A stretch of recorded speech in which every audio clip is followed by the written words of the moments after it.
Para uns, uma fotografia é uma janela para o passado. Para outros, uma maneira de pagar o aluguel atrasado.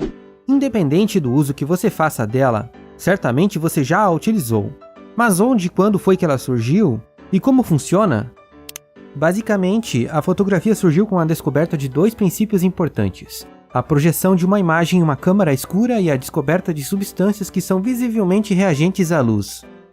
Em algum momento na antiguidade, alguém descobriu que se você fizesse um pequeno furo em uma câmara escura, você criava uma câmera escura. Quem sabe, uma pessoa estava dentro de uma sala totalmente fechada, quando viu uma imagem externa ser projetada de cabeça para baixo na parede interna, devido a um pequeno furo na janela ou na parede. Como a ideia surgiu, não se sabe, e até mesmo a origem da invenção meio que se perde no tempo.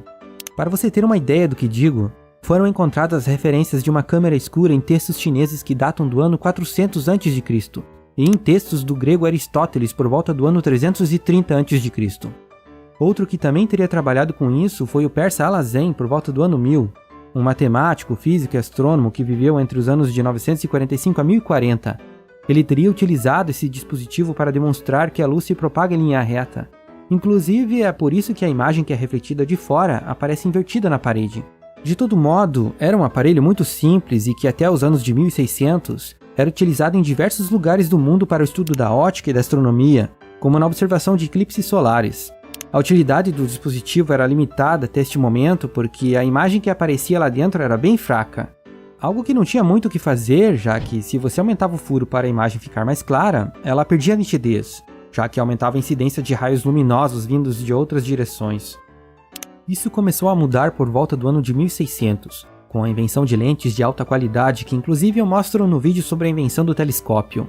Com elas, foi possível aumentar o furo e captar mais luz sem perder a nitidez da imagem, o que possibilitou que artistas, engenheiros e arquitetos utilizassem a câmera escura como uma ferramenta para elaborar desenhos mais realistas do mundo. Ela também permitiu que surgissem as lanternas mágicas, precursoras do projetor moderno. Essas lanternas mágicas utilizavam os mesmos princípios ópticos da câmera escura para projetar uma imagem na parede. A diferença era que as imagens projetadas vinham de desenhos em lâminas de vidro. Elas foram uma forma muito popular de entretenimento. E até este momento, a única forma de registrar as imagens era por meio de desenhos. Muitos devem ter pensado em formas de fixar esta imagem projetada dentro da câmera escura, mas ninguém até então tinha conseguido. Foi só por volta do ano de 1724 que os primeiros experimentos com produtos químicos fotossensíveis começaram a ser realizados pelo cientista alemão Johann Schultze. Ao colocar um pote com nitrato de prata na janela, ele descobriu que o elemento escurecia na presença da luz. Mas ele não realizou experimentos para produzir uma imagem permanente usando essa descoberta, e nem teria como, já que a imagem continuaria a escurecer na presença da luz. Isso só aconteceria mais de 100 anos depois, em um belo dia de verão de 1826. Dia em que o cientista francês Joseph Niepce registrou seu nome na história ao tirar a primeira fotografia do mundo utilizando uma câmera escura. Niepce era um cara que gostava de desenhar, mas que não tinha muito talento para isso. Então ele focou em encontrar uma maneira de capturar a imagem sem depender dessas habilidades que ele não tinha. O caminho mais lógico era o de encontrar uma forma de fixar aquela imagem que aparecia na câmera escura. Mas como? Foram muitos experimentos, que começaram em 1816 com um papel coberto de cloreto de prata, mas o processo que permitiria obter esta que é a primeira fotografia do mundo viria apenas em 1826, com uma folha de estanho revestida por uma fina camada de betume da Judéia dissolvido em óleo de lavanda. Como o betume é um tipo de asfalto que endurece e fica insolúvel quando exposto à luz, ele permitiu que as áreas mais claras e iluminadas da imagem fixassem mais o material se comparado com as partes mais escuras. Então, após 8 horas de exposição, quando ele removeu o betume não endurecido com óleo de lavanda, foi possível identificar a imagem do que seria a vista da janela do quarto dele. Claro que ela não chega nem perto de uma fotografia atual, mas se você se esforçar, vai ver que aqui está a casa, aqui o telhado da frente, aqui a árvore e aqui o celeiro. E o processo foi tão lento que deu para registrar a luz do sol nos dois lados da construção. Apesar dessa ser a placa original da foto, ela já foi mais visível do que é atualmente. É que algum grosso que manuseou a placa nos anos seguintes criou esses 3 amassados que refletem a luz e dificultam a visualização.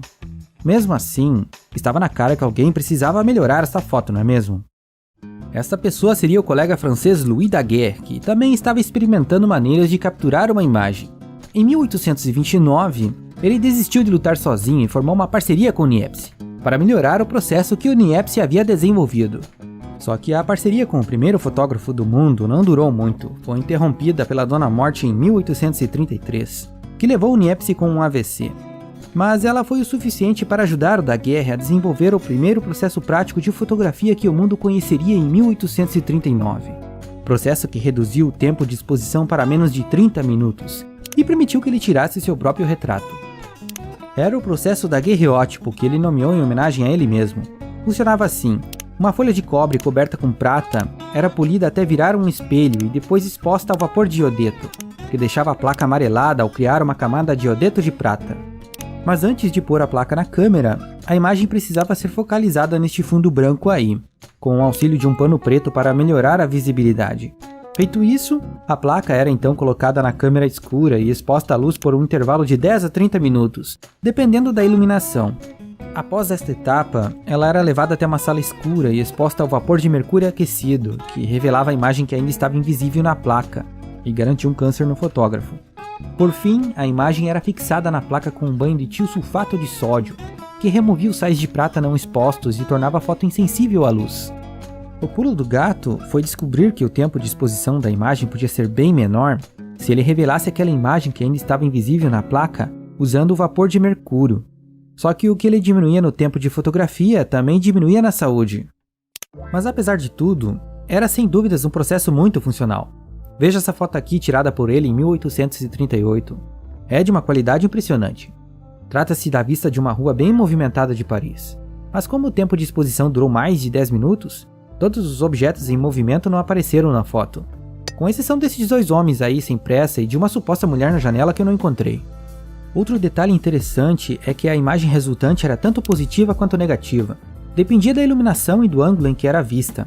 Nas partes mais claras da foto, ela apresentava uma cor branca e gelada. Já nas sombras prateadas e polidas da placa, ela apresentava uma infinidade de tons de cinza e uma cor preta vibrante, desde que estivesse inclinada na direção de uma sala escura. Esta outra foto aqui, tirada mais tarde, entre 1846 e 1852, em Londres, conseguiu captar a lua com detalhes impressionantes. Foram 18 exposições ao todo.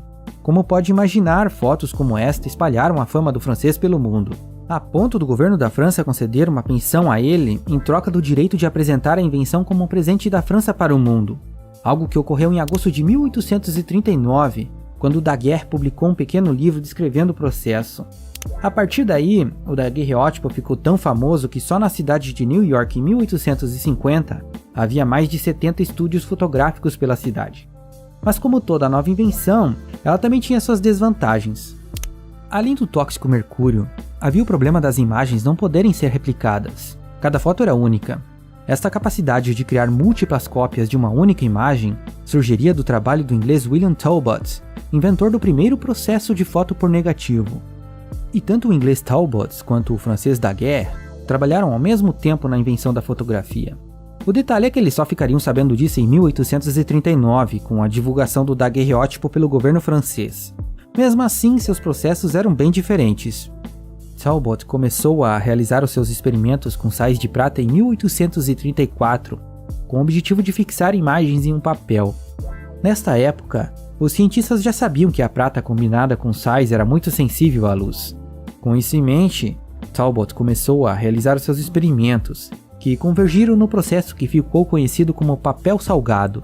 O motivo do nome era porque ele usava um papel banhado em uma solução de cloreto de sódio, que é a água salgada. Depois disso, o papel era seco e coberto de um lado com uma solução de nitrato de prata, que criava um revestimento de cloreto de prata. Quando este papel era posto dentro da câmera e exposto à luz, ele reagia quimicamente ficando preto nos pontos mais claros da imagem, criando um negativo. Exposição que podia levar horas até atingir o grau de escurecimento desejado.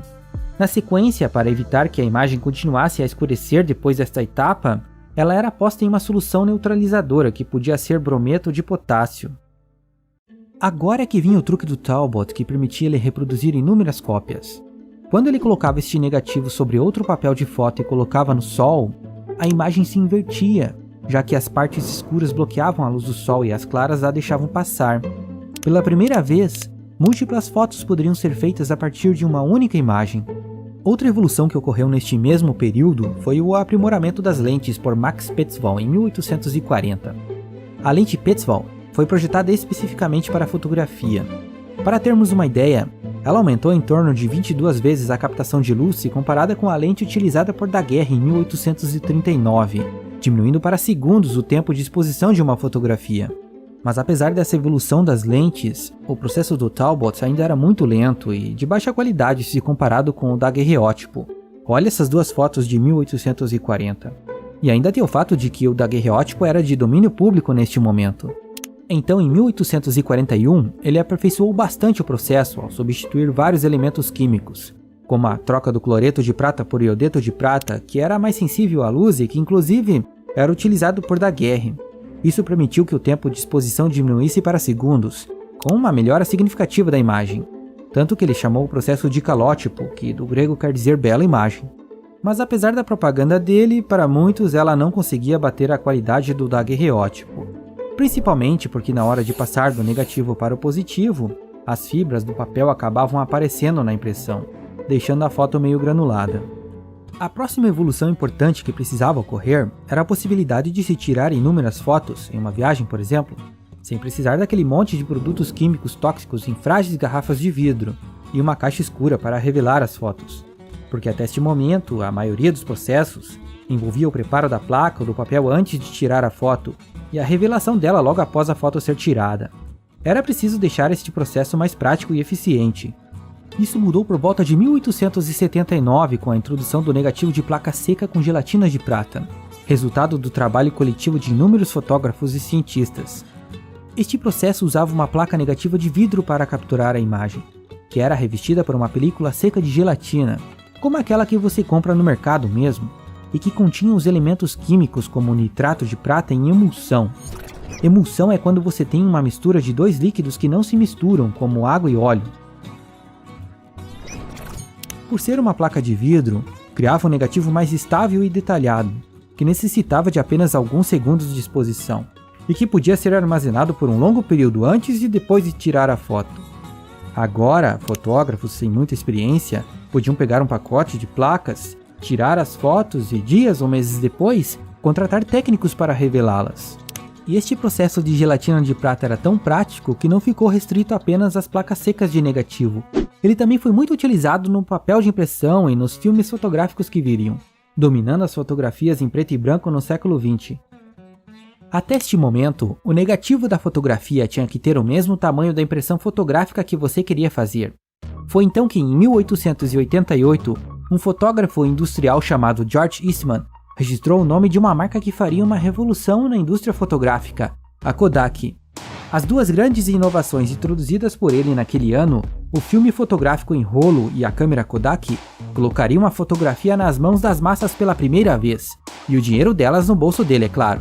O filme transparente com uma base flexível vinha sendo desenvolvida desde 1883, quando a empresa Eastman introduziu o produto para substituir as placas de vidro existentes, e que eles também vendiam.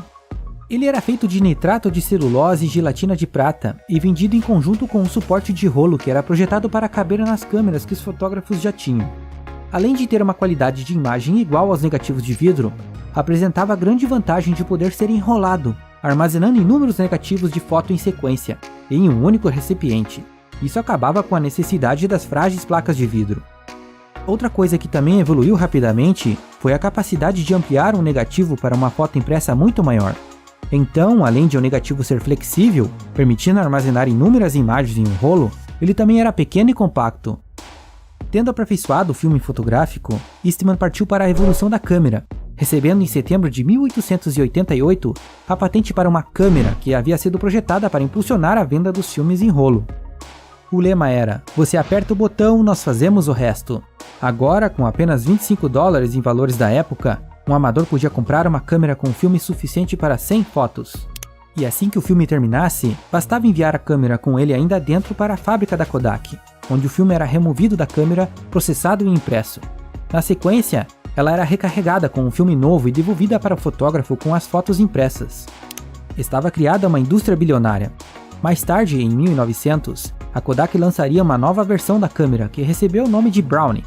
Ela era muito mais barata, custava $1, e era voltada para o público jovem e infantil. Vendeu tanto que eles não venciam fabricá-la. A partir de agora, outras grandes fabricantes como a Kodak iriam surgir, mas isso fica para o vídeo sobre a fotografia colorida.